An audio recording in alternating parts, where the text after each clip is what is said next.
কোটা বিরোধী আন্দোলন যে যুবক ছেলেগুলো করেছে ওরা মুজাহিদ, ওদের বিরোধিতা যারা করেছে ওরা সন্ত্রাস। নিরাপদ সড়ক চাই আন্দোলন যে ছেলেগুলো করেছে এক একটা মুজাহিদের বাচ্চা, ওদের বিরোধিতা যারা করেছে এক একটা কুখ্যাত সন্ত্রাস।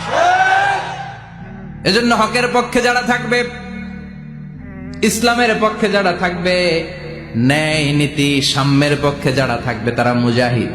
বাই ডিফল্ট এগুলো মুজাহিদ, চিল্লায় বলেন ঠিক কিনা?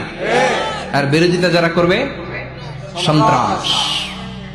যুবকরা হচ্ছে শক্তির আধার, তাদের মধ্যে আছে প্রাণ ঢালা উচ্ছ্বাস, তাদের রক্ত গরম, তারা চাইলে অনেক কিছু করতে পারে, পারে না?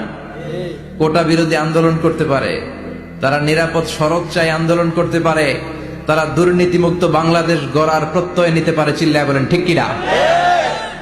এজন্য যুবকরা যদি জাগে ভালো থাকবে বাংলাদেশ। যুবকরা যদি ইসলামের পক্ষে কাজ করে বাংলাদেশটার রহমত আর বরকত দিয়ে সমৃদ্ধ